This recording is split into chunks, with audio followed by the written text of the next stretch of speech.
Good morning, and this morning we're going to look at lesson 3.3, rate of change and slope. Rate of change and slope. Okay, the definitions in this lesson are extremely important. The formulas are too. Neither will be given to you, so I might suggest that you make some note cards. The rate of change is telling us how a certain quantity changes over a period of time. The rate of change formula is depicted on the screen as change in y over change in x. That triangle there is called the delta triangle, and that triangle means change. So to find the change in y, you would subtract y2 minus y1. To find the change in x, you would subtract x2 minus x1. And in part 2 of this lesson, what you'll see is the rate of change and the slope mean the same thing. Okay, so our first example we're going to look at today is the population below. This graph shows the population growth in China. Find the rate of change for the years 1950 to 1975 and for 2000 to 2025. So the first thing is how much it changed, the change in the quantity. So in the numerator would be the change in the population. The denominator is always the change in time. So here we go. Let's look at our graph. Let's look at our graph and we can see. We're looking between 1950 and 1975. So the years are on our x-axis. The people in billions are on our y-axis. Are you with me? So in 1950, there were 0.55 billion, and in 1975, there were 0.93 billion. So what you need to do is you would subtract, obviously, the larger number minus the smaller number, which is 0.93 minus 0.55, and then you would subtract the difference in years. Again, the larger minus the smaller. 1975 minus 1950 is 25. And you get 0.0152.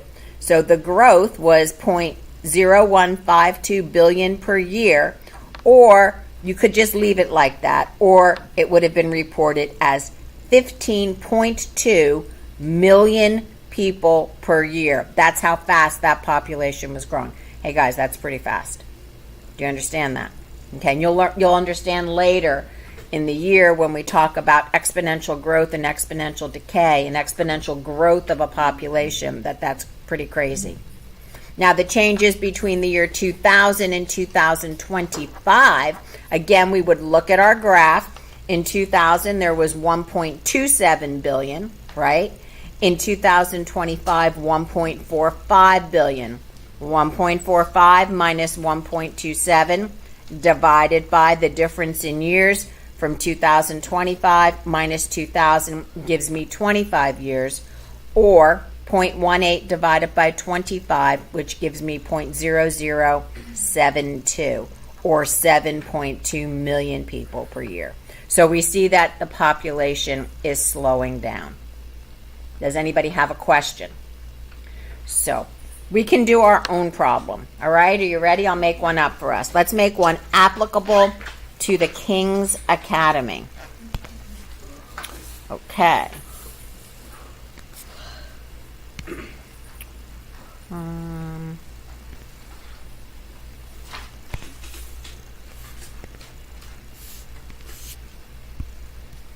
Here we go.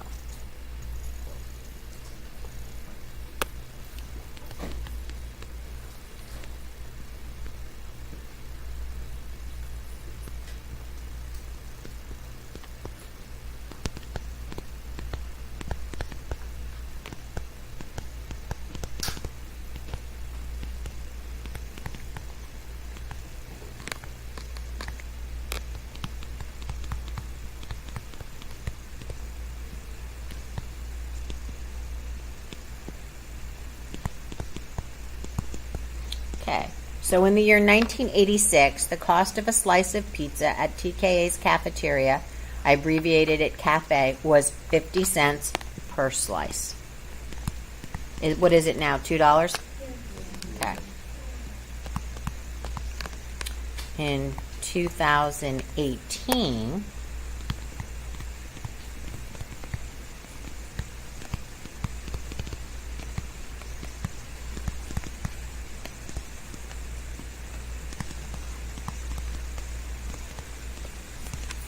find the rate of change.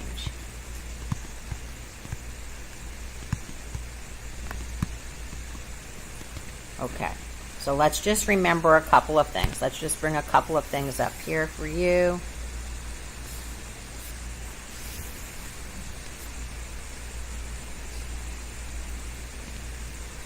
Okay. That the rate of change is the change in a quantity. In this particular case, it would be the cost of pizza over the change in time. So I'm going to let all of us do this problem. God bless you. You all with me? Yes?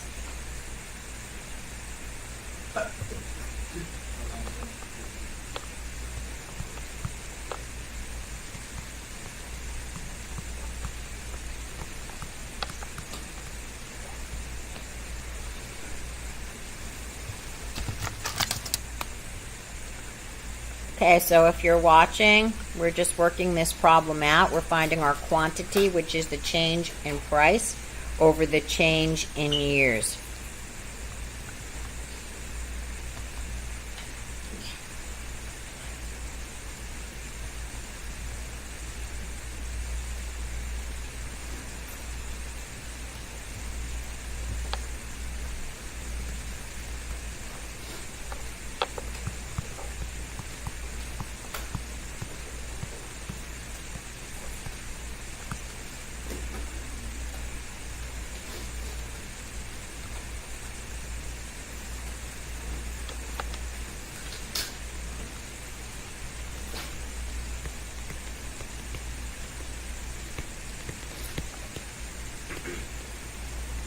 So remember, let me just give you a hint. Okay, so let me give you a hint right here. Here's your hint. Our money goes to 2 decimal places. Make sure you round it. Okay, so our money, we don't have, it doesn't go to 3 or 4 decimal places, so you're going to round it, and you remember your rounding rules, I'm sure. Okay, when you have an answer, check with a friend. So what I'm looking for is how much did the price of pizza approximately increase each year over the past X amount of years. So check with a friend. Dun dun dun dun dun dun dun dun dun dun dun dun dun dun. Jeopardy! Does anybody want to give me an answer in the form of a question? Good. Did you check with somebody? I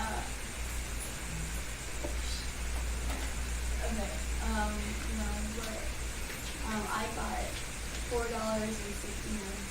which I don't think is good. No, because the pizza doesn't only cost $2 a slice now. What did you get? 5 cents per year is what I got. Anybody else get that? So the change in quantity, well, let's look at the problem. The change in quantity over the change in time. Okay. In 2018, the cost of a slice of pizza is $2. In 1980, what was it, 1986? Yes? Yes. It was 50 cents.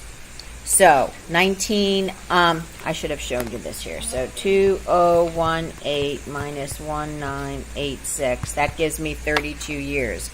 $1.50 divided by 32 is 0.046, and in our money system, we round to 2 decimal places, approximately 5 cents per year. Does anyone have a question on rate of change? Yes? What did you do again to get the 0.5 divided by 0.0? Okay, when you divide $1.50 by 32, Go ahead, and you're going to get 0.046875. Okay? Our money doesn't go to that many decimal places. Our money goes to 2. So you look at the second place. That would be 0.04 or 4 cents per year. But you have to always look at the third number. The third number was a 6, so we rounded up to 5 cents per year. Okay. Does that help? Yes. Okay. Anybody else have a question? Okay, let's let you guys, we'll come back and try that. I want to move on a little bit. Okay, I really want to stress that I really think you guys should take time, and I really mean this, take time to write out the definitions and to make sure you know the formulas. Now, the definition of slope, the slope of a line is the ratio of the change in y over change in x, or the rise over the run, or y2 minus y1 divided by x2 minus x1. Okay? The slope is the steepness of a line. Slope measures the steepness of a line.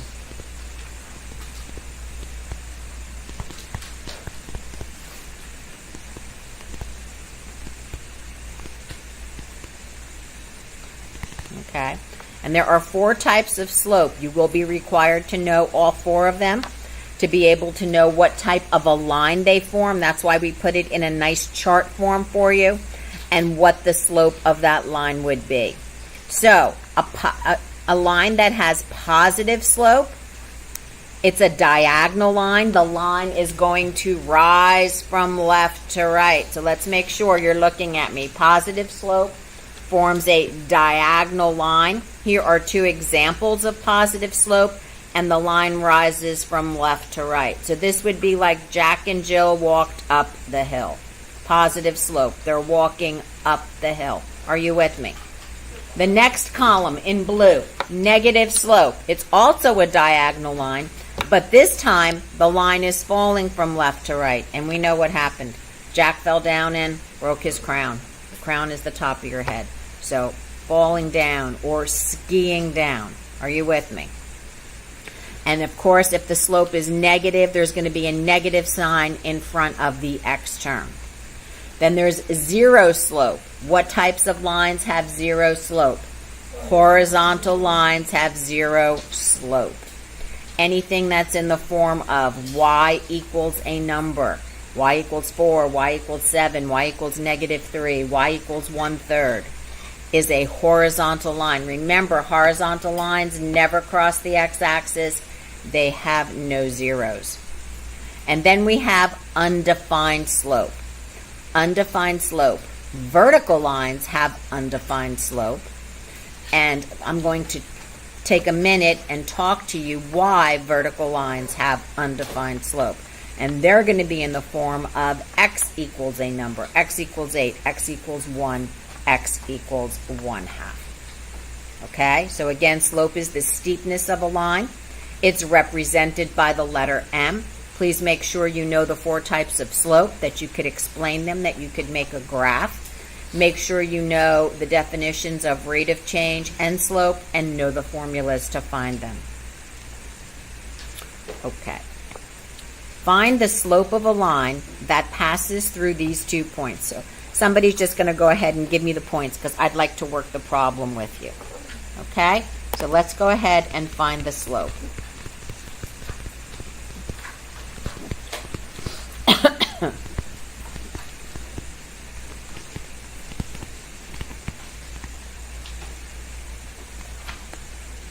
What was the first point? -3.5? And the second point is what? Thank you. Okay, so here's going to be your steps. Step 1, label the first point. People don't really want to do this, but it could save your life. Label the first point x1, y1, and the second point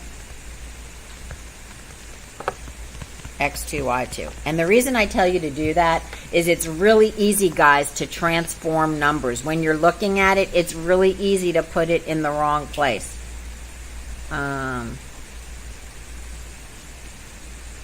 Okay, so my first point is x1, y1. My second point is x2, y2. Write the slope formula. So if you were to do this on every problem, by the time you're done with your homework, you know the formula. M equals y2 minus y1 over x2 minus x1. And now we're ready to plug in. Okay? So here we go. Y2 is what, guys? I thought it was it a negative 2 or a positive 2? It's negative? Okay. So it would be negative 2 minus 5. And x2 would be what? 4 minus a negative 3, which becomes a negative 7 over 7. Or the slope here would be what, guys? Negative 1. Okay, so I would like for you to write down in your notes that I would like slope given to me either as a whole number or as a fraction. Did everybody hear that? Record slope as a whole number or as a fraction. Does anybody have a question on how to find the slope of a line? Okay, we're going to let you practice in a minute. I just want to go through and I want to show you why vertical lines have undefined slope.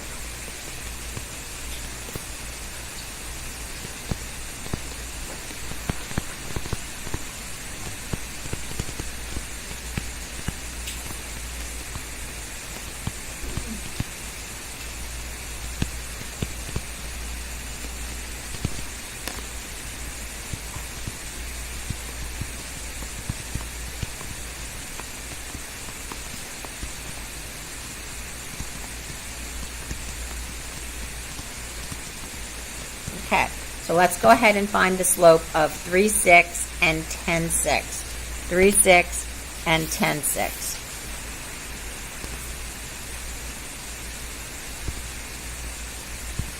Okay, so what do? I label my first point, x1, y1. My second point. Okay, that's not what I want. Hold on. Sorry. Erase.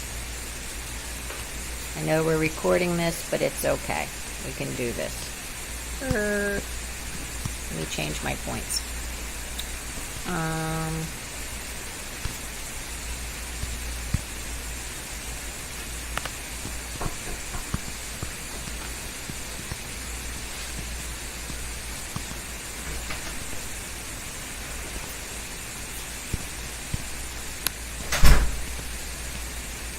Okay, find the slope of 10, 6 and 10, 4. So what's the slope formula? Let's say it together. M equals what? Y2 2 minus y1 over x2 minus x1.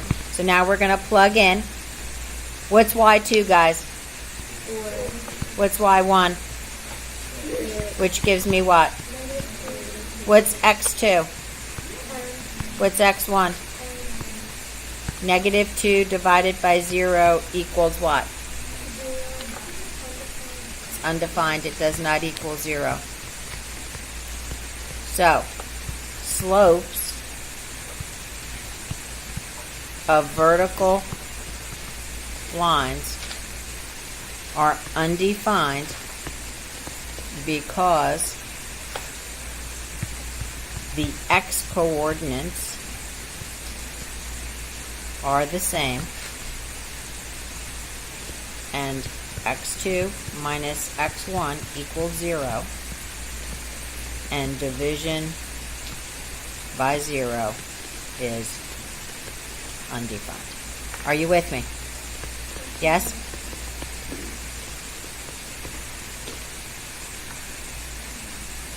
Okay. Question? Anything divided by 0 is undefined. 0 on top, 0 is the hero. 0 divided by any number would be what? So this is a vertical line. So what do you think the slope of a horizontal line is always what? We already talked about it. Is 0, because which two coordinates would be the same? the y coordinates would be the same. Very good thinking. Okay. Are there any questions? Okay, I'm going to end it there, and I'm going to let you guys have time to work on your homework that's due on Monday. Okay?